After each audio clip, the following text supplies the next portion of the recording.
पांच वस्तुएं हैं, मति, कीर्ति, भूति, भलाई और गति। संसार में जब भी कहीं भी किसी भी व्यक्ति को प्राप्त हुआ होगा तो वह एकमात्र सत्संग का ही प्रभाव होगा। उसका एक स्वाभाविक एक प्रश्न मन में आता ही है कि क्या जो सत्संग में नहीं जाते वे बुद्धिमान नहीं होते? क्या उनके बड़े नाम नहीं होते? कैसे कह सकते हैं कि उन्हें संपत्ति उसके पास नहीं होती? जहां तक भलाई की बात है, ऐसा भी लग सकता है कि ऐसे लोगों के जीवन में सब कुछ भला ही भला तो है। और जहां तक गति की बात है, वह तो एक विश्वास का विषय है कि मरने के बाद किसकी व्यक्ति की गति कैसी होगी। प्रारंभ में ऐसा लगता है, किंतु गोस्वामी जी जब यह बताते हैं कि इन वस्तुओं की प्राप्ति का अर्थ क्या है, उद्देश्य क्या है, और सचमुच जिस वस्तु को पा करके हमें ऐसा लगे कि हमने पा लिया, पा लेने के बाद जिसे हमारे मन में ये भय न सतावे कि कहीं ये खो न जाए, या पाने के बाद ऐसा न हो कि पाने के पहले हमारे मन में जो कल्पना रही हो कि ये वस्तु जब मिल जाएगी तो बस इससे बढ़ करके हमारे लिए आनंद का कोई क्षण ही नहीं होगा। तो इसका अभिप्राय यह है कि गोस्वामी जी का तात्पर्य यह है कि जिसे सही अर्थ में हम पाना कह सकते हैं और पाने के उद्देश्य की पूर्ति जिससे होती है, वही उस वस्तु को पाना कह सकते हैं। रावण ने सीता जी को पा लिया लगा, लेकिन परिणाम क्या हुआ? सीता जी यदि मूर्तिमान शांति है तो उनके आने से तो लंका में शांति छा जानी चाहिए, पर उनके आ जाने के बाद जितनी अशांति लंका में हुई उतनी अशांति तो उससे पहले कभी नहीं थी। सीता जी यदि लक्ष्मी है, यदि सीता जी शक्ति है, तो रावण जीवन में तो उसका प्रतिकूल ही परिणाम हुआ। तो उसका अर्थ यह है कि उस प्राप्ति का जो वास्तविक तात्पर्य है, जो स्वरूप है, वह उसके जीवन में नहीं। इस दृष्टि से विचार करके देखें मति के संदर्भ में ही, क्योंकि सबसे महत्वपूर्ण वस्तु तो व्यक्ति की बुद्धि ही है।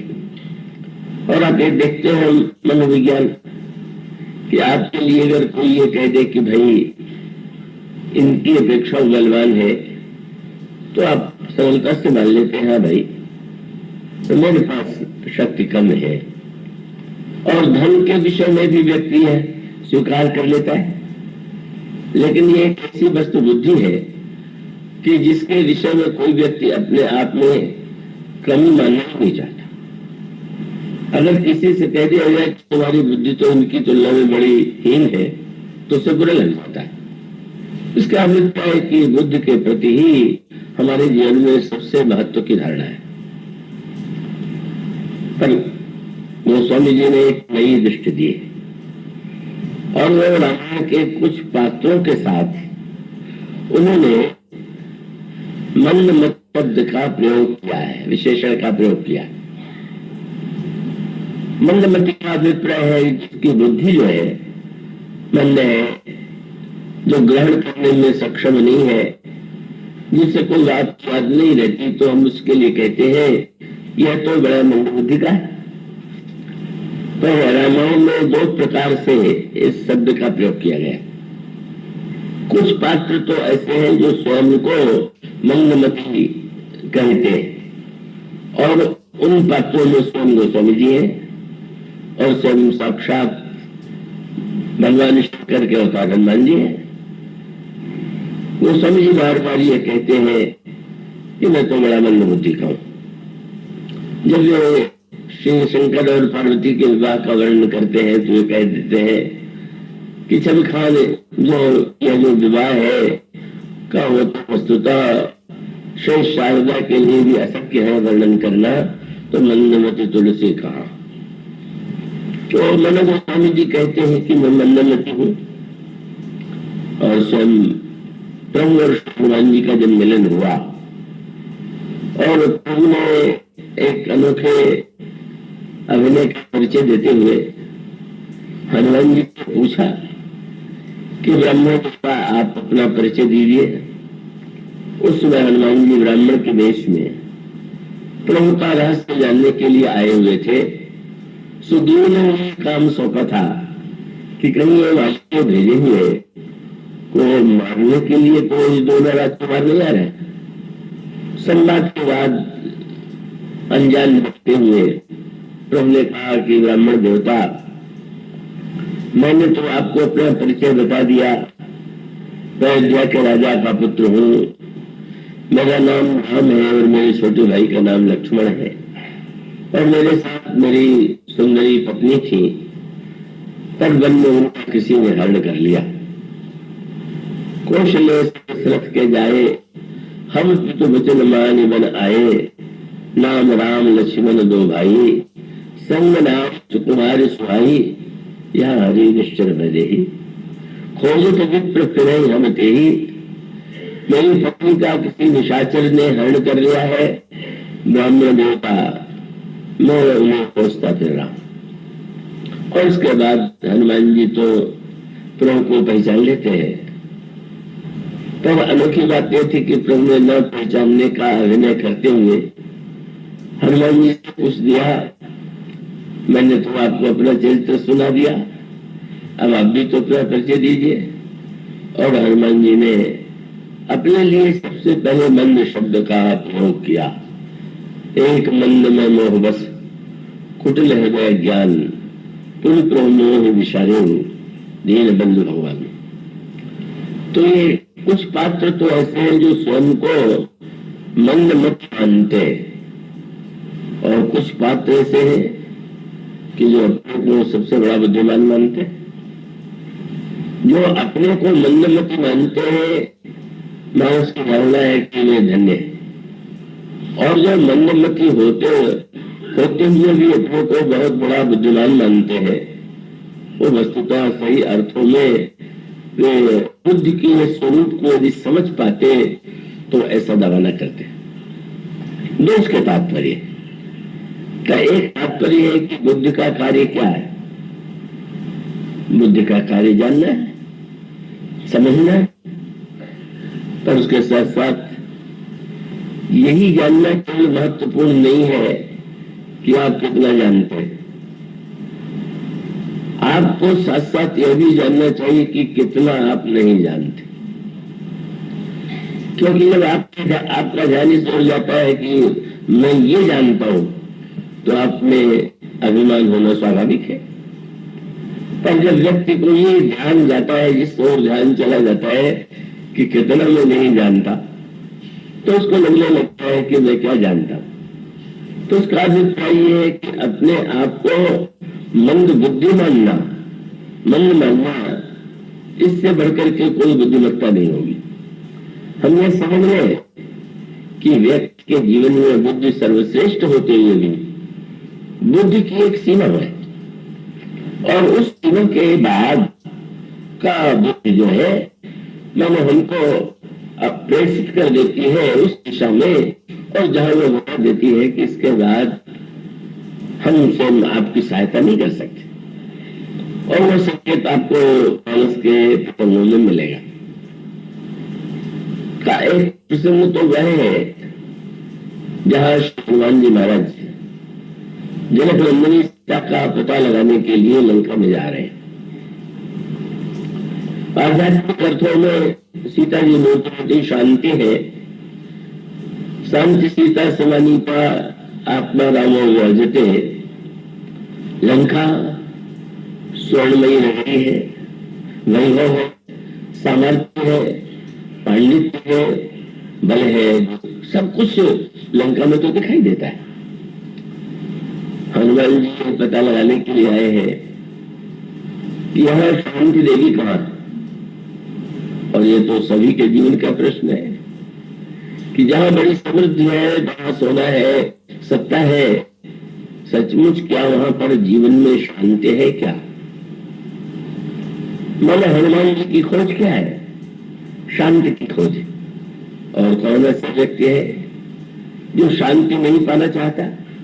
और बहुधा यह कहते हुए अनेक व्यक्ति आपको मिलते होंगे, और मुझे तो बार बार ऐसे लोगों से मिलने का अवसर मिलता है कि जो कहते हैं कि क्या बतावे, सब कुछ होते हुए भी शांति नहीं। वो सही बात कहते हैं। ये जीवन की अनुभूति है, और यही सत्य लंका के संदर्भ में दिखाई देता है। मैं आशा करता हूं कि आप पूरी एकाग्रता से वो जो बात कही जा रही है उसे सुनेंगे। सीता जी को रावण ने पद्धति से पाया, उसका परिणाम क्या हुआ? सीता जी का जब आगमन विवाह के बाद धर्म भंग हुआ, कन्यादान हुआ, और उसके पश्चात प्रभु नीलकंठ सीता के साथ श्रीहरि पधारे। तीनों भाई और उनकी जो पुत्रियां हैं वह उनके साथ आई, तो अयोध्या में चारों ओर आनंद की बाढ़ आ गई। और माताओं ने जब दोनों चारों राजकुमारों और चारों बधुओं को देखा तो उन्हें कैसा आनंद आया, इसके लिए गोस्वामी जी को जैसे लगता है कि कोई शब्द ही नहीं मिल पा रहा, वाक्य ही नहीं मिल पा रहा। एक बात कहते कहते वो और दूसरी बात कहते। गोस्वामी जी की उन पंक्तियों को जो रामायण पढ़ते होंगे, और मैं आपसे अनुरोध करूंगा कि आप रामायण का पूरा आनंद लेना चाहते हैं और प्रवचन को भी पूरी तरह समझना चाहे, तो आप रामायण का पाठ अवश्य करें, रामायण को पढ़ें। उससे आपका आनंद अत्यधिक बढ़ जाएगा। गोस्वामी जी ने कहा, जिसमें माताओं ने चारों राजकुमार और चारों राजकुमारियों को देखा, कैसा आनंद आया। और तब उन्होंने लिखा, पावा परम तत्व जन योगी। जैसे योगी ने परम तत्व पा लिया और परम तत्व को पा करके उसको जैसे आनंद की अनुभूति हो रही हो, वैसे अनुभूति कौशल्या अम्बा और माताओं को हो रही, पर इतने से ही संतोष नहीं होता। फिर वो दूसरा वाक्य लिखते हैं, अमृत लहऊ जन संतत रोगी। जैसे कोई व्यक्ति न जाने कब से रोग से ग्रस्त हो और उसे अमृत मिल जाए और अमृत से उसके सारे रोगों का नाश हो जाए, उसको जैसे आनंद की अनुभूति होती है होनी होगी, वैसा आनंद माताओं को आ रहा है। पर इसके अभी आगे वो बढ़े, पावा तत्व जन योगी, अमृत लहू जन संतत रोगी, और जन्म रंग जन पारस पावा। जैसे कोई प्रारंभ से जीवन से दरिद्रता के कष्ट भोग रहा हो, उसे पारस मिल जाए। पर यही नहीं लोग चाहते। वे कहते हैं कि जन्म रंग पारस पावा, अंधन लोचन लाभ सुहावा। जैसे किसी अंधे को आंखें मिल गई हो, वैसा आनंद आया। और इससे भी आगे बढ़ करके वे कहते हैं, मूक बदन जन सारद छाई। जैसे किसी गूंगे के को वाणी मिल गई हो, जो कभी नहीं बोल पाता था, आज बोलने में समर्थ हो गया हो। और फिर अंत में कहते हैं, मानव समर सूर्य जय पाई। जैसे किसी योद्धा ने विजय प्राप्त कर लिया। इन सब को प्रस्तुत करने के बाद गोस्वामी जी सिखा गया कि अच्छा चलो, आप कम से कम 6 के बाद आपको संतोष तो हो गया, तो अब बताइए इन 6 के समृद्ध सुख की तुलना किससे की जा सकती? लेकिन गोस्वामी जी को संतोष तब भी नहीं हुआ, और उन्होंने कहा कि देखो भाई, ये 6 तो मैंने गिरा दिया, पर इस 6 को अगर 100 करोड़ से गुणा कर दो तो जितना सुख मिलना चाहिए उतना मिला। यही सुख ते सतकोट गुण, पावन मातो आनंद, बाइन सहित विवाह घर आए कुल चंद। प्रभु श्री रामभद्र के विवाह के पश्चात आनंद की जो बाढ़ अयोध्या में आई, वो इन शब्दों में गोस्वामी जी के आपके समक्ष प्रस्तुत किया गया। पर जब उन्हीं जनक नंदिनी सीता को रावण लाता है, और वही जो इसमें शब्द है, मत की रति गति भूति भलाई, जब जी जतन जहां जई पाई। चोरी के द्वारा, छल के द्वारा साधु का वेश बना करके और वह लंका में ले आता है। तो क्या इस प्रकार के आनंद में से कोई भी आनंद उसे मिला? और इसका उत्तर है कि सत्य तो ये है कि उसका उलट कीजिए। अयोध्या में उनके आगमन से जो महानतम आनंद की स्थिति आई, ठीक उससे प्रतिकूल स्थिति लंका में आ गई। बड़े विस्तार से अलग अलग प्रसंगों में गोस्वामी जी ने उसका उल्लेख किया है। उस पूरे प्रसंग को दोहराने का समय नहीं है, क्योंकि पूरे प्रसंग की व्याख्या संक्षेप में अन्य 7 दिनों में 6 दिनों में हो जाए, इसलिए उसमें विस्तार नहीं देता। तो गोस्वामी जी ने एक सूत्र लिखा और बड़े महत्व का सूत्र है। रावण क्या है? हमारे यहाँ योग को बड़ा महत्व दिया गया है, और आज भी योग तो लोगों के जीवन में एक फैशन का रूप धारण कर चुका है। लोग बहुधा अगर व्यायाम भी करते हैं तो, या थोड़ा ध्यान करते हैं तो ये कहते हैं कि आजकल मैं योग का अभ्यास कर रहा हूं। प्रयोग शब्द का अर्थ आप जानते होंगे। आप अगर हिंदी में गणित की दृष्टि से विचार करें तो किसी वस्तु को जोड़ देना ये योग है। तो योग का वास्तविक अर्थ उतना ही नहीं है जितना लोग लेते हैं। ठीक है, शरीर के लिए स्वास्थ्य की आवश्यकता है और योग के द्वारा स्वास्थ्य भी व्यक्ति पा लेता है, और अनेक लाभ शरीर को, या पहले ये थोड़ा मन को शांति के रूप में, चाहे शांति थोड़ी देर के लिए ही सही हो, व्यक्ति उसका अनुभव करता है। पर योग का जो चरम लक्ष्य है, अब यहाँ पर गोस्वामी जी वह सूत्र देते हैं कि आप योगी हैं कि आप कुयोगी है। योगी का अर्थ है, योग के विषय में भी आप जानते हैं कि योग का प्रयोग भी अगर व्यक्ति देख रेख में, ये निर्देशक गुरु है, उसको सिखाने वाला है, उसकी पद्धति से करता है तो उसको स्वास्थ्य का लाभ होता है। लेकिन अगर वो करने में व्यक्ति अपने मनमाने प्रकृति का परिचय देते हुए अभ्यास करे तो प्रसिद्ध कहावत हिंदी में प्रचलित है कि देखा देखी कीजिए योग और चीजें पाया बाढ़े रोग। अनेक अभ्यासियों को रोगी होते ही मैंने देखा है। मैं तो इलाहाबाद में था, एक बड़ी अवस्था के व्यक्ति आए, योगी थे, और उन्होंने कहा कि मैं तो तुम्हें थोड़े अभ्यास का, योग का अभ्यास कराऊंगा तुम्हारे स्वास्थ्य के लिए, और ये भी कह दिया कि मैं तो तुम्हारे पिताजी का मित्र हूं। अब तुम बड़े धन संकट में वे आए थे मेरे हित बुद्धि लेकर के, और उसके पश्चात जब उन्होंने पिताजी का नाम ले लिया तो मेरे लिए तो और भी उनको सम्मान देना महत्वपूर्ण था। मैंने कहा भी कि वो मेरे लिए कठिन है, क्योंकि मैं यात्राओं में रहता हूँ, विभिन्न परिस्थितियों में रहता हूँ, तो आप कृपा करके मुझे, क्योंकि जो एक स्थान पर स्थित होके सही एक वातावरण में रहे उसके लिए अधिक उपयोगी है। अब जिसको हर 10 दिन में 5 दिन में यात्रा ही करनी है नए स्थान में, नहीं वो तो मैं तुम्हें शिक्षा दे करके रहूंगा। हमें क्या करता, और वो प्रातः काल आते और मुझसे अभ्यास कराते। परिणाम क्या हुआ, मेरे पेट में इतना दर्द होने लगा कि मैं अस्वस्थ हो गया। उनके योगाभ्यास में उन्होंने एक बुद्धि से किया, मेरी ही कमी हो, लेकिन इसका अभिप्राय ये है कि मेरे शरीर की रचना या उसके लिए जो अपेक्षित था वो नहीं संभव था। तो वो तो उस जब तक वे वहां थे या मैं था तब तक तो मुझे वो पाठ सीखना ही था, चाहे कष्ट बढ़ रहा था। पर उनके साथ साथ मैंने उनको जो सिखाया था उसको विदा में दे दिया कि महाराज आपने बड़ी कृपा करके कष्ट किया। वो स्वामी जी को भी इस बात का अनुभव रहा होगा क्योंकि गोस्वामी जी का जिस काल में जन्म हुआ था उसके पहले कुछ ऐसे संप्रदाय थे जिन्होंने योग को बड़ा महत्व दिया था। योग की निंदा के लिए बात नहीं कही जा रही है।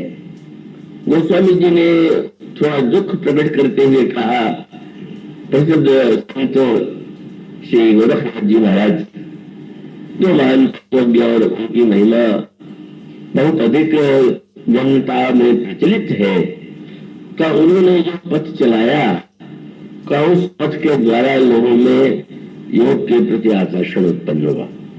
उनकी योग पद्धति कुछ भिन्न है, उसमें हठ योग है, पारद सिद्धि है, और वो आज के योग से थोड़ा हट करके भी योग है। तो उसका परिणाम क्या हुआ कि योग के द्वारा अगर शरीर स्वस्थ हो सकता है तो मनुष्य के जीवन में तो शरीर महत्वपूर्ण है, पर महत्वपूर्ण होते हुए भी उसको यह संतुलन ध्यान में रखना चाहिए कि शरीर ही नहीं मन को भी स्वस्थ रखना है, और मन ही नहीं बुद्धि को भी, चित्त और अहंकार को भी। अंतःकरण अगर हमारा योग साधना के द्वारा लक्ष्य को प्राप्त कर लेता है तो हमारा योग परिपूर्ण है, और नहीं तो गोस्वामी जी ने दुख प्रकट करते हुए कविता रामायण में कहा, क्या बतावे गोरख जगाओ योग भगति भगाओ योग। अब आज लोग उन्होंने कहा भक्त बनने के स्थान पर योगी का लाने में आनंद का अनुभव करते हैं। उनका अभिप्राय केवल इतना था कि अब भक्ति में यह तो दावा नहीं किया गया कि आप भक्ति करें तो आपका शरीर स्वस्थ रहेगा, लेकिन योग में तो दावा है। तो उसका अभिप्राय है कि व्यक्ति अपने को बुद्धिमान सिद्ध करने के लिए योगी कहलाने की जब प्रवृत्ति जागृत हुई तो लोगों में भक्ति का जो एक भावना थी उस पर कभी आ गई, और उसको वो स्वामी जी ने जब भी देखा, उसके दुष्परिणामों को देखा, तो उनका अभिप्राय यही था कि योग का उद्देश्य शरीर को स्वस्थ करके मन और अंतःकरण को शुद्ध करके अंत में लक्ष्य तो आत्म साक्षात्कार है या भगवान की प्राप्ति। तो उस अर्थ में ये शरीर की साधना सहायक है, पर शरीर की स्वस्थता का उद्देश्य अगर केवल यह हो कि हम अधिक से अधिक स्वस्थ रह करके भोगों को भोग सके, अतिशय हम जीवन में जो भोग सामान्यतः नहीं भोग पाते, हम उस योग के द्वारा शरीर को स्वस्थ बना करके अगर हम योग के द्वारा भोग पाना चाहें तो इससे बढ़कर के कोई योग की विडंबना नहीं होगी। इसलिए गोस्वामी जी इस प्रसंग में भी वो रामायण में भी इसके संकेत देते हैं। योगियों की बड़े बड़े चमत्कार ग्रंथों में है, और योग शास्त्र में ऐसे चमत्कारों का वर्णन है, और उस दृष्टि से विचार करके आप देखें तो रावण के जीवन में आज के महान से महान योगियों में कहा जाता है कि उनमें इतनी सिद्धियां हैं। रावण के चरित्र में तो उससे इतनी अधिक सिद्धियों का वर्णन है क्यों, तो आज उसकी कल्पना भी असंभव। रावण चाहे आकाश में हो सकता है, रावण चाहे वेश परिवर्तन कर सकता है, रावण का सिर कटने पर भी रावण की मृत्यु नहीं होती। तो रावण के जो चमत्कार है वो तो अनगिनत है, पर गोस्वामी जी ने रावण के लिए जो शब्द प्रयुक्त किया वह शब्द उन्होंने चुना। रावण को हम अगर योगी भी कहें, क्योंकि योग की जो क्षमताएं हैं उसके जीवन में है, बड़ा ही एकाग्र मन वाला है, चाहे जितना अपने संकल्प से मन को एकाग्र कर लेता है, और जब वह रूप परिवर्तन करता है तो रूप परिवर्तन तो बिना एकाग्रता के होगी ही नहीं। तो ऐसी स्थिति में योग की समस्त विशेषताएं रावण के जीवन में दिखाई देती। और दूसरे दो योगी रामायण में और है, एक है श्री भरत और दूसरे है महाराज श्री जनक। इन दोनों को भी योगी बताया गया है। महाराज जनक के लिए भी यही वार्ता पढ़ने को मिलेगा, प्राण सहित विदेहु जाय राम पद गुण स्नेहु, जो भोग मन राखो हुई राम गुणोखत प्रगटन सोई। महाराज जनक ऐसे योगी हैं कि बाहर से देखने में भोगी ही लगते थे, पर वो अंतःकरण से योगी थे। कुछ लोग बाहर से योगी प्रतीत होते हैं, भीतर से वो भी होते हैं। और वे महाराज जनक का संबंध किससे है? सीता जी से। सीता जी कौन है? अभी प्रारंभ में बात कही, आशा आप सो करके खो नहीं रहे होंगे। और वो यही है कि सीता जी मूर्तिमती शांति है। और जनक ने सबसे पहले उन्हें पा लिया। जनक निष्काम कर्मयोगी है। लोक कल्याण को छोड़ करके उनके जीवन में और कोई कर्म नहीं, महान ज्ञानी है। ऐसे योगी जनक को बिना प्रयास के ही हल चलाते हुए सीता जी की प्राप्ति हो गई। तो मानो जो निष्काम है, क्या त्यागा शांति अनंतरम कह करके ही कहा गया है। जहाँ निष्कामता है, जहाँ त्याग है, वही शांति है। और ये जनक के जीवन में प्रत्यक्ष है। और इसीलिए आप ये देखेंगे कि जनक नंदिनी सीता को पाने के बाद उन्होंने उनसे जिस भावात्मक नाते को जोड़ा, वो कौन सा नाता है? पुत्री के रूप में उन्होंने देखा। और पुत्री के रूप में देखने के बाद उनकी यही आकांक्षा है कि यह पुत्री समर्पित की जाए और बाद में महाराज श्री जनक धनुष यज्ञ करते हैं। उसके द्वारा उस वर की योग्यता की परीक्षा लेते हैं जो जानकी जी के साथ विवाह करने के योग्य हो। श्री राम के द्वारा जब धनुर्भंग होता है तो इस महान योगी को परमानंद की प्राप्ति होती है। क्यों? उन्होंने सीता जी को श्री राम के प्रति अर्पित कर दिया। गोस्वामी जी ने जो लिखा, जब विवाह हुआ तो गोस्वामी जी ने उसको योग की दृष्टि से भी देखा। रामायण एक ऐसा महान ग्रंथ है कि आप उसको कई कई रूपों में, कई दृष्टियों से आप उसके सही अर्थ को समझ सकते हैं। उनका योगी की दृष्टि से भी उसकी व्याख्या की। उनका जनक का यह मंडप जिसमें विवाह हुआ, ये सभी जीवों का अंतःकरण जो है, उस अंतःकरण में अगर वैसा मंडप आप बना सके जैसा मंडप महाराज जनक ने बनाया, और उस मंडप में वह विवाह चारों भाइयों का संपन्न हो जाए, तो इसमें कोई संदेह नहीं कि जीवन की जो चरम स्थिति है, कृतकृत्यता है, सिद्धि है, आपको मिल जाएगी। और इसीलिए गोस्वामी जी ने लिखा, चारों राजकुमार अपनी पत्नियों के साथ मंडप में विराजमान है। और गोस्वामी जी क्या लिखते हैं? सुंदरी सुंदर वर्ण सह सब एक मंडप राजही, जनु जीव उड़ चारों अवस्था विभिन्न सहित विराजे। साक्षात परब्रह्म परमात्मा भगवान श्री राम, ईश्वर श्री राम और शांति रूपा शक्ति रूपा लक्ष्मी रूपा सीता का जो मिलन है, महाराज श्री जनक का यह जो समर्पण है, मानो उसका अभिप्राय ये है, जहां समर्पण की वृत्ति है वहां शांति है। और समर्पण की वृत्ति महाराज जनक में है तो वो उनके जीवन में सीता जी का आना, और आने के बाद भी उनके मन में यही उत्पन्न होती है भावना कि ये तो जिनकी है उनके प्रति अर्पित की जाए। इसलिए एक योगी जनक है। दूसरे योगी श्री भरत है।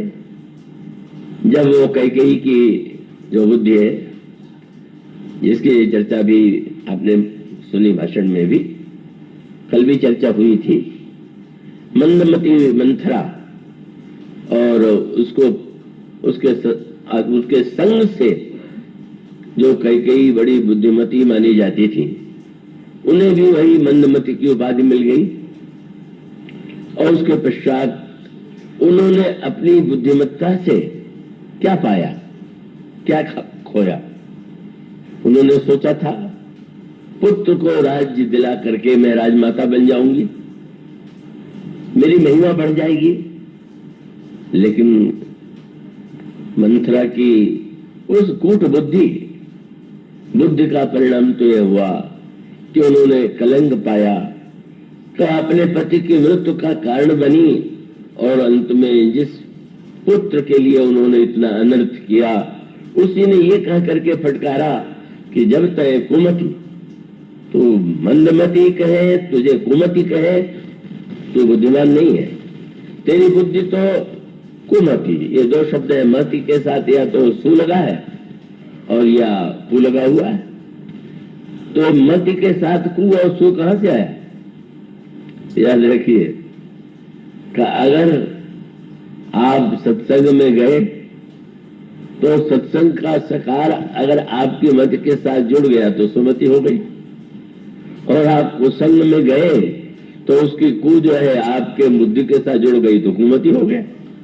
ये बुद्धि के साथ तो सुमति कुमति संग का ही परिणाम।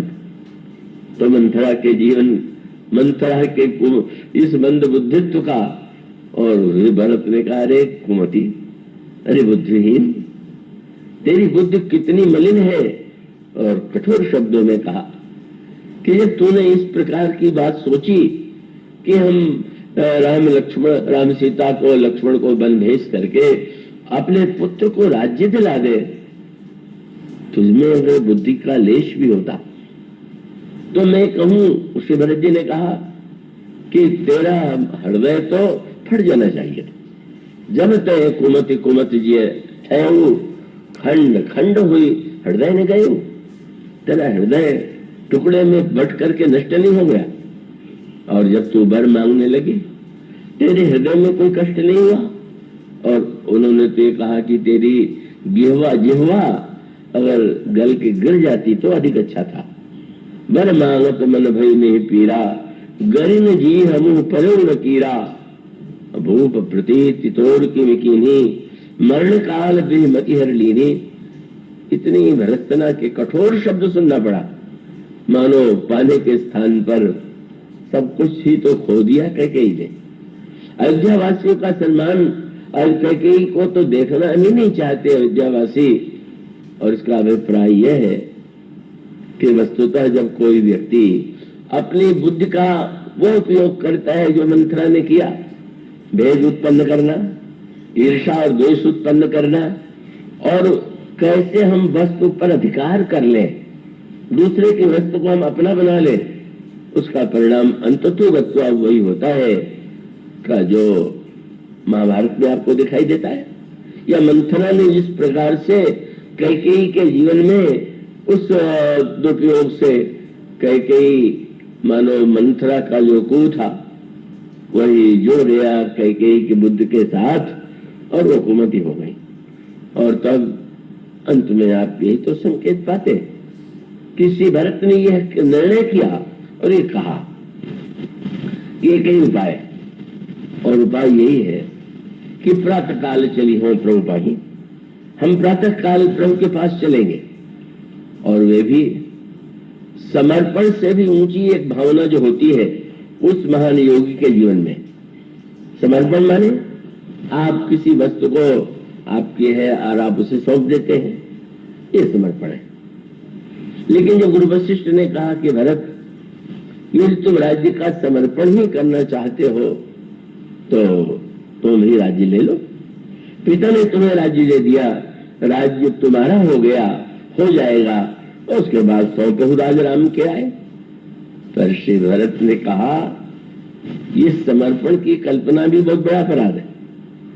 क्यों? अपनी वस्तु हम किसी को भेंट में दे तो भेंट और समर्पण हुआ, और सामने वाले व्यक्ति की वस्तु को छीन करके हम बड़ी उदारता से कह लीजिए थोड़ा आप भी भेंट ले लीजिए। भरत जी ने कहा किसका समर्पण? क्यों? बोले संपत्ति सब रघुपति के आई, मेरी संपत्ति है कि मैं दे दूंगा। वो तो प्रभु की थी, वो तो पिताजी को ये भ्रम हो गया कि वो स्वामी है और वो चाहे जिसे दे सकते हैं। और उन्होंने यही कह दिया कि लगता है कि हमारे पिताजी क्या बतावे, कैकेयी तो कुमति थी पर हमारे पिताजी तो बहुत मतिमान माने जाते थे, बुद्धिमान माने जाते थे। लेकिन उन्होंने कठोर शब्दों में कहा कि सुना तो था कि मरते समय कई लोगों की बुद्धि भ्रष्ट हो जाती, और मुझे भी यही लगता है। तो उन्होंने कहा कि मंथरा कैकेयी तुम तो कुमति थी, तो मैं क्या बताऊं कितना बड़ा दुर्भाग्य है कि भूप प्रतीति तोड़ किम कीनी। राजा ने तुम्हारा कैसे विश्वास कर लिया? तो लगता यही है कि मरण काल विधि मति हरि लीनी।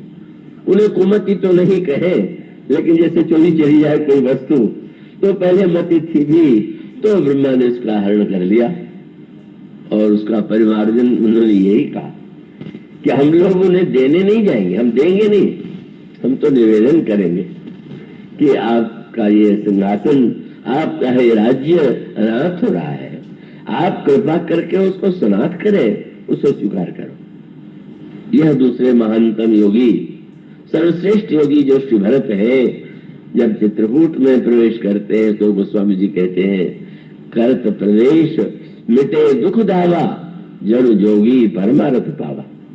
जैसे योगी ने परमार्थ को पा लिया, महाराज जनक ने पाया, तो समर्पण का भाव ये प्रभु की कृपा है। प्रभु अपनी भी वस्तु को अगर कोई उनको अर्पित कर दे तो बुरा नहीं मानते, वो तो अर्जुन से कह ही देते हैं कि जो कुछ करो मुझे समर्पित कर दो, तो वो तो उन्हीं का है। पर कितने उदार है कि कह देते हैं भाई हम अपनी वस्तु जो है तुम दो, ये कैसे मैं कहूं, पर मेरी वस्तु को अपनी मान के भी दे देते हो तो हम देने ही मान लेंगे। यह मानो प्रभु की उदारता है। श्री भरत का वह योग जिसमें वो प्रभु को, और सीता जी वहां पर केंद्र में सीता जी है, अयोध्या में भी सीता जी, मिथिला में भी सीता जी है, और वही सीता जी ही लंका में है, बस अंतर है। अयोध्या में शांति का, मिथिला में जो शांति की दिव्य भावना है, अयोध्या में शांति का जो दिव्य साम्राज्य है, का वह साम्राज्य इस योगी श्री भरत ने जब चित्रकूट में प्रवेश किया तो गोस्वामी जी ने कहा कि वो चित्रकूट कैसा लग रहा था। उनका जैसे एक राज्य थाना, शांति का साम्राज्य है, और बुद्धि का पवित्र का प्रयोग चित्रकूट में दिखाई देता है, मानो एक योगी श्री भरत। और तीसरा यह जो योग के चमत्कारों से का बिल्कुल ऐसा का वैसे चमत्कार तो श्री भरत ने भी वैसे देखने को नहीं मिलता, और वैसा चमत्कार तो जनक के चरित्र में भी उस तरह के चमत्कारों का वर्णन नहीं जैसा रावण के चरित्र में है। ऐसा चमत्कारी योगी वह भी तो लंका में सीता जी को लाने के लिए प्रयत्नशील है। पर क्या हुआ, कैसे पाया, किस तरह से पाया और कहां पाया? अंत में उसका दुष्परिणाम तो यह हुआ कि गोस्वामी जी ने उसको लिए एक नया शब्द कहा। योगी तो ये नहीं है, लेकिन अंगद ने जब रावण की सभा में अपना पैर सामने रोक दिया, रोक देने के पीछे अंगद का एक विशेष उद्देश्य था। मंदोदरी ने रावण से कहा था, तुम सीता जी को पाना चाहते थे तो मार्ग खुला हुआ था। महाराज जनक ने अपनी पुत्री का विवाह राम से नहीं कर दिया। उन्होंने तो कहा था कि जो धनुष तोड़ेगा उसी को मेरी कन्या उसका वर्ण करेगी। आप अगर धनुष तोड़ करके उन्हें लाते तो बढ़िया, आपकी वीरता, आपकी महिमा ही संसार में प्रकट होती। पर रावण की जो बुद्धिमत्ता थी वो उन बुद्धिमानों की तरह होती है। कोई व्यक्ति बात बनाने की कला में बड़े निपुण होते हैं, और रावण तो बात को बनाने की कला में और उसमें कुछ ऐसा चक्र चला देने में निपुण है। और उसने तुरंत मंदोदरी से कहा कि मंदोदरी, तुम यदि ये कहती हो तो क्या तुम कल्पना करती हो कि जिसने कैलाश पर्वत को उठा लिया वो धनुष को नहीं उठा सकता? जब कैलाश पर्वत पर शंकर जी, पार्वती जी, धनुष गण सब थे, तब मैंने उठाया। तो धनुष तो मेरे लिए उठाना बाएं हाथ का खेल था, तो आपने क्यों नहीं उठा लिया? बोले तुम्हें पता नहीं। जनक को उसने मूर्ख कहा। उस मूर्ख राजा ने प्रतिज्ञा में एक बात जोड़ दिया था कि उठाना ही नहीं है, तोड़ना भी है। और मैं इतना गुरु भक्त हूं कि गुरु जी की वस्तु को तोड़ना ये तो मुझे उचित नहीं लगा। क्या बढ़िया श्रद्धा का प्रदर्शन है। मानो अपनी असमर्थता को छिपाने के लिए भी गुरु जी का मां होता, इसलिए मैंने नहीं तोड़ा। मंदोदरी के पास कोई उत्तर नहीं था, वो तो मोड़ दिया उसने बात को। पर भगवान ने जब अंगद को भेजा था तो कह दिया था अब अंगद तुम तो बहुत बुद्धिमान हो, अब बहुत बुझाई तुम्हें क्या कहूं, परम चतुर मैं जानता हूं। और वही हुआ। मानो अंगद ने एक नया दृश्य उपस्थित कर दिया। बोले जनकपुर में जनक ने एक यज्ञ किया था, चलो आज लंका में भी एक यज्ञ न सही तो जुआ हो जाए, व्यंग है। बोले जनकपुर में तो यज्ञ हो सकता है, पर लंका वाले तो जुआड़ी है, तो तुम एक कार्य कर सकते हो क्या? जाओ मम चरण सकट सठ टारी, फिर राम सीता में हारी। चलो तुमने धनुष में उठाया तो मेरा पैर तो उठा ही सकते हो, और वहां उठा के तोड़ना था तो तोड़ना भी नहीं है, यह तो कल उठा देना है। और फिर से मैं दोहराता हूं कि जो मम चरण सकस सठारी, फिर ही राम सीता में हारी। मैं प्रतिज्ञा करता हूं कि हमारे प्रभु श्री राम की हार हो गई और सीता जी को वे लौटा के चले जाएंगे। आश्चर्य हुआ, क्या धृष्टता है, लेकिन वो बड़ा चौकन्ना था। ये तो छोटा मोटा सा कार्य है, मैं क्या उठूं, और सका उठा उसको, बंदर को उठा के फेंक दो। सारे बंदर थक गए, सारे राक्षस प्रयत्न करके थक गए। और तब अंगद ने रावण की ओर देखा, अब तो सब लोग परीक्षा दे चुके, मिला आप उठा आप कपि के पर चारे। अंगद का वाक्य सुन के खड़ा हो गया, और जब चला और अंगद के पैर की ओर झुका तो अंगद ने कहा, रहे मूर्ख। हनुमान जी ने कहा, राम चरण पंकज उधर हूं, तो तुझे अपमान लगा, तो सीता जी को पाने के लिए बंदर का चरण पकड़ रहा है और भगवान का चरण नहीं। तेरी कैसी दुर्बुद्धि है। उस समय गोस्वामी जी से किसी ने पूछा, ऐसा क्यों हो रहा है? बोले पुरुष कुयोगी जिम उरगारी, मोह विटप नहीं सकहीं उपारी। मोह के वृक्ष को उखाड़ लेना ही योग का चरम फल है, और रावण जैसा कुयोगी उस मोह के वृक्ष को उखाड़ने में सक्षम नहीं हो सकता। इसीलिए पाना उसके लिए सर्वनाश का संदेश बन गया। वह कुयोगी के रूप में सब कुछ खो बैठा, और उसका अभिप्राय यह है कि बुद्धि से के द्वारा अगर हम रावण के मार्ग का अनुगमन करें, इसलिए संबंध मत शब्द का प्रयोग रामायण में जिन पात्रों के लिए किया गया है, वो पात्र, ये शब्द 12-13 बार मानस में है।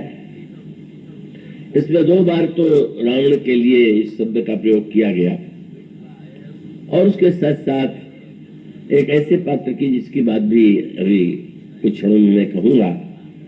और उसमें गोस्वामी जी ये कहते हैं कि यह कितना मंद बुद्धि का रावण है। मंद बुद्धि माने इतना बड़ा पंडित मंद बुद्धि। उसका अभिप्राय है कि जिस व्यक्ति ने अपनी बुद्धि का दुरुपयोग किया, साधु का वेश बनाया। सीता जी को पाया जा सकता है साधु बनकर के, साधु का वेश बना के नहीं। साधु तो शांति के उपासक है, लेकिन कोई साधु हृदय से न बन के साधु का वेश बना ले, जैसा रावण ने किया, तो उसका परिणाम उसके जीवन में प्रतिकूल होना स्वाभाविक है। और इसका अभिप्राय यह है कि हम किसी वस्तु को बुद्धिमत्ता से, छल पूर्वक जिस तरह से पाना चाहिए, जिस पद्धति से पाना चाहिए, वैसे न पा करके जब कोई रावण के मार्ग से, और रावण ऐसी बुद्धि वाला भी, अपने को तो मंद बुद्धि मानते ही नहीं, लेकिन जिसमें युद्ध चल रहा था और श्री राम के बाण से मूर्छित हो गया रावण, तो उसके सारथी ने सोचा कि महाराज के ऊपर अबे हुए बाण लगा तो मृत्यु हो जाएगी। पूरा सेवक था रावण का, और वो रथ को वहां से तुरंत वापस ले जाता है। उस सारथी को ये पता नहीं था कि श्री राम तो इतने महान है कि कभी मूर्छित व्यक्ति पर बाण चलावेंगे नहीं, पर एक सेवक के रूप में वो रथ को ले गया वापस। और ले जाने के बाद थोड़ी देर के बाद रावण की मूर्छा दूर हुई, और मूर्छा दूर होने के बाद क्या शब्द कहा रावण ने? रावण ने कहा धिग धिग अधम मंदमति दोही, महामंदमति रावण। सारथी को कह रहा तो बड़ा मंद बुद्धि का, क्यों? 60 रणभूमि छोड़ाए से मोही। तू कैसा दुष्ट है तेरी बुद्धि कि युद्ध क्षेत्र को तूने का युद्ध क्षेत्र से मुझे छुड़ा दिया। मान उस समय भी वो क्यों कह रहा है कि ये कह दे, रावण को कहना तो चाहिए कि भाई तुम तो बड़े स्वामी भक्त हो, तुमने मेरी सुरक्षा का इतना ध्यान रखा। उसको लगा कि कहीं ये न प्रचार करने लगे कि रावण तो हार रहा था, मैंने बचा लिया। उसको भला पसंद आ सकता, मैं तो महान मूर्ख हूं। ऐसा नहीं है कि वो कोई भागता नहीं था या का कोई ऐसा उसका जीवन हो जिसमें मर्यादाओं का अतिक्रमण नहीं हो। तो मानो वह व्यक्ति जिसके जीवन में रावण जैसे वृत्ति है वह मंद बुद्धि वाला है, जो दूसरों को मंद बुद्धि का कहता है। और एक और प्रसंग आता है जहां पर ये तो निशाचर की बात है। एक देवता नहीं देवराज इंद्र के पुत्र के लिए इसी शब्द का प्रयोग किया गया। और हर प्रसंग में आप सीता जी को कहीं न कहीं जुड़ा हुआ पाएंगे। क्या हुआ? आरण्य कांड के प्रारंभ में आप पढ़ते हैं क्या? इंद्र के पुत्र ने सुना कि ईश्वर जो है उसने अवतार लिया है और वो चित्रकूट में रह रहे हैं। वह सोचने लगा मैं तो देखूं जाके। श्री राम उसमें जनक नंदिनी सीता को पुष्प के गहनों से सजा रहे थे। उस दृश्य को देख करके लगा ये ईश्वर का अवतार हो सकता है। पत्नी को सजा रहा है, पत्नी को रिझा रहा है। श्री राम सीता जी के मस्तक पर तिलक लगा रहे थे, श्रृंगार कर रहे थे। और तब उसने सोचा कि अच्छा हम जरा सुन तो आए हैं, नारद जी कह रहे थे ईश्वर है, परीक्षा ले। और तब गोस्वामी जी ने उसके लिए शब्द लिखा क्या? सुरपति सुत धरि वायस भेष देखा, 60 चाहत रघुपति बल देखा, जिमि पिपीलिका सागर था मूढ़ मंद मति पावन जा। यह कितना मंदमति का है। मैंने जो बात कही थी, बुद्धिमान वह नहीं है कि जो यह जानता है कि मैं कितना जानता हूं। वह जानना महत्वपूर्ण है, पर उससे भी अधिक महत्वपूर्ण है कि मैं क्या नहीं जानता। और इसी प्रकार से बुद्धि का सदुपयोग है और उसका प्रयोग तो जीवन के पग पग पर होना चाहिए। पर जिसका प्रयोग बुद्धि के परे है या बुद्धे पर तस्तो सह, वहां पर तो बुद्धि को अपने आप को विराम दे देना चाहिए। इसलिए गोस्वामी जी ने कहा कि यह जैसे कोई चींटी है, सोचे कि हम समुद्र को पार कर ले तो क्या प्रशंसा करेंगे, वाह कितनी साहसी चींटी है कि जो समुद्र को पार करने की कल्पना कर रही। और तब फिर से उसको मंदमति लिखते हुए कहा सीता चरण चोंच हति भागा, मूढ़ मंदमति कारण खागा। 2 बार उसके लिए मंदमति का। क्यों? बुरी बात तो थी ही कि भगवान के बल को जानना चाहता है, पर जानने का उपाय क्या है? क्या किया? जनक नंदिनी सीता के चरणों में जाके प्रहार कर दिया। अब इसका सूत्र क्या है? जनक नंदिनी सीता ही तो वह है जिनके द्वारा व्यक्ति को निर्मल मति मिलती है। जनक सुता जग जननी जानकी, अतिशय प्रिय करुणा निधान की, ताके युगपद कमल मनाऊं, जा सुकृपा निर्मल मति पाऊं। जिनके चरणों के द्वारा व्यक्ति निर्मल मति प्राप्त करता है, वह कितना मंद बुद्धि का था कि वो जानने के लिए उन्हीं चरणों में प्रहार करता, क्यों चलाता है। और रक्त की धारा निकल करके बाहर बहने लगी। जनक नंदिनी ने नहीं बताया, लेकिन प्रभु जो है रक्त का दृश्य देखते ही अच्छा, तो आपने वहां पर दोनों पक्ष आ जाता है। इंद्र का पुत्र भी मंदमती हो सकता है, रावण मंदमती है ही है। और वह मंदमती जब जनक नंदिनी जिनकी कृपा से निर्मल मति मिलती है, उनके चरणों में ही प्रहार करता है, तब उसका परिणाम होता है प्रभु श्री राम भद्र सीख का एक धनुष और सीख का ही एक बाण।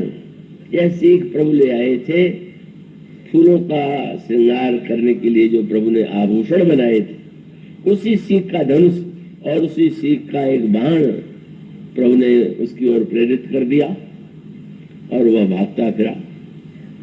ऐसा मूढ़ मंदमती को स्वामी जी कहते हैं कि तब धरि निज रूप गए वो प्रभु पाई। व्यंग है, संसार में नकली रूप का सम्मान बहुत होता है। आप जितने रूप बदलने की कला में निपुण है उतना आपको लोग अच्छा मानेंगे। और भगवान का ये स्वभाव है, वो तो कहते हैं कि निर्मल मन जन सो मोहि पावा। तो जहां पर सरल होना चाहिए वो कौवा बन गया, और जब भागा वहां से बाण के डर के मारे तो धरि निज रूप गयो कि तो भाई। कौवे से तुरंत इंद्र कहा, बेटा बन के गया, पिताजी मुझे मार रहा है, बाण बचाइए। इंद्र को लगा कि सौभाग्य के कारण स्वर्ग नष्ट हो, मैं नष्ट हूं, उसको भगाओ यहाँ से। जहां वो जाता है वहां से भगाया जाता है।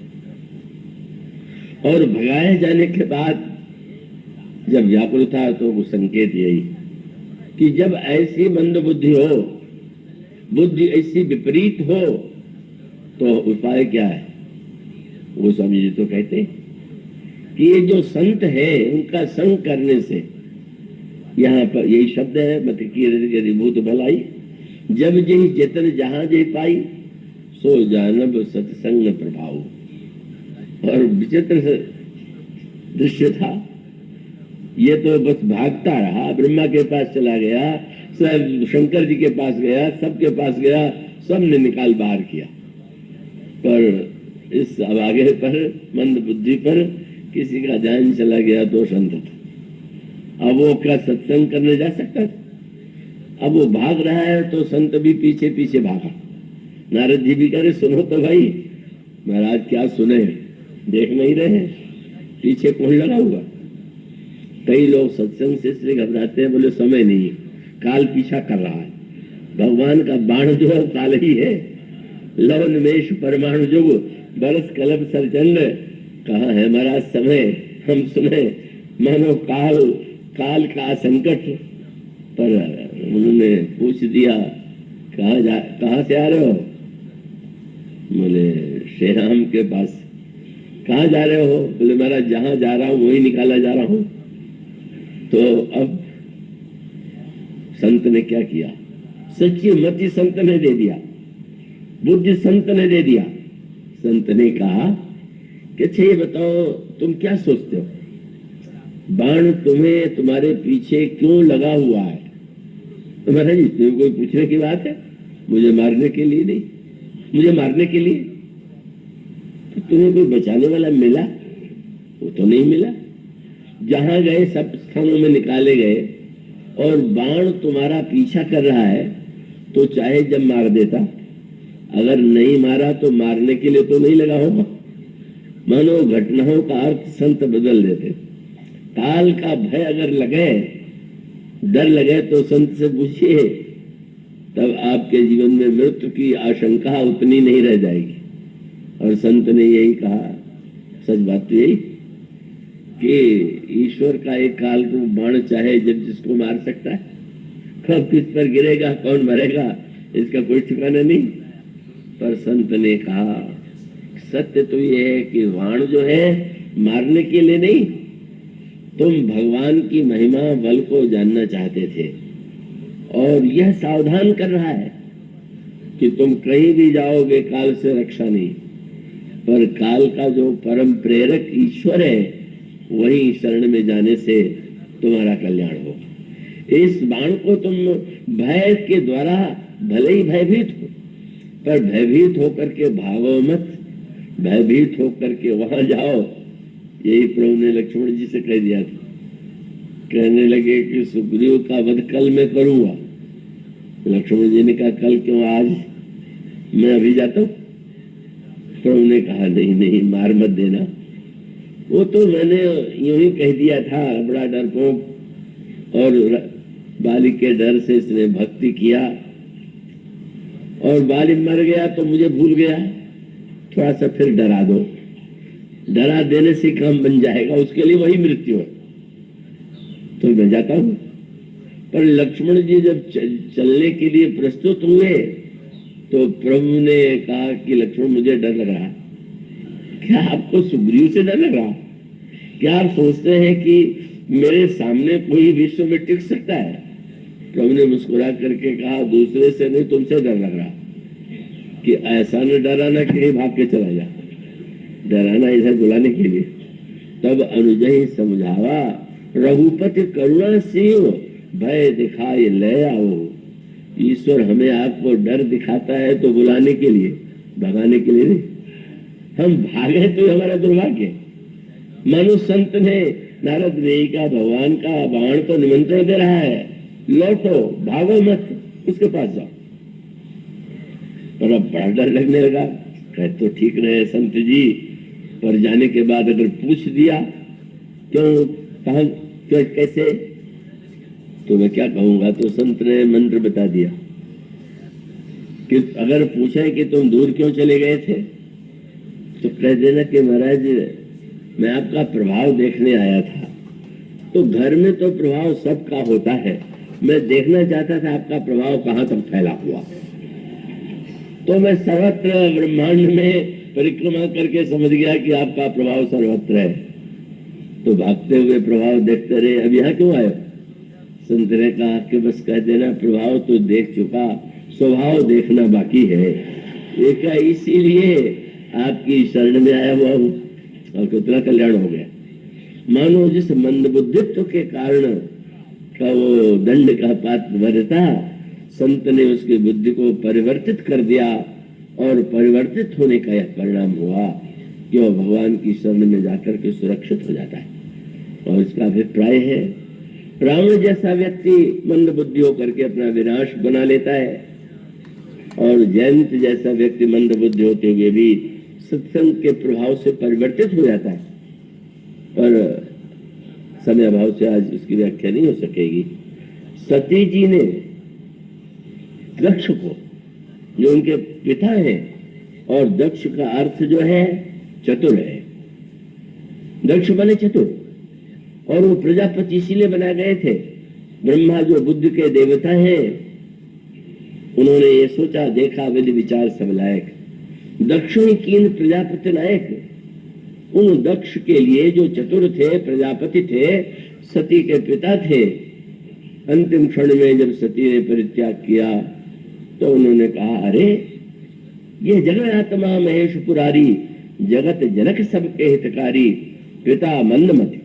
मैं समझती थी मेरा पिता बड़ा बुद्धिमान है, पर इससे बढ़कर के बुद्धिहीन कोई है ही नहीं। किस कसौटी के आधार पर उन्होंने मंद बुद्धि कहा, और कैसे हम, एक सज्जन मुझसे पूछा, नहीं वो कोई और शब्द आप कह दीजिए, कोई भक्त नहीं है तो भक्त कह दीजिए, आप अगर उसको पुण्यात्मा नहीं तो पापी कह दीजिए, मंदमति क्यों कहते हैं? तो मेरे मुझ से यही बात निकली कि अगर आप अपने लड़कियों को कोई पाठ याद करने के लिए कहें, और रोज याद करने के लिए कहें, और रोज भूल जाए, तो आप क्या कहेंगे? उनका तब तो कहे बड़ा मंदमति है।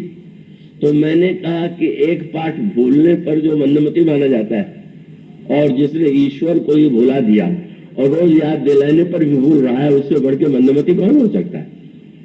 इसलिए आज इतना ही, इसके बाद की चर्चा बोलिए।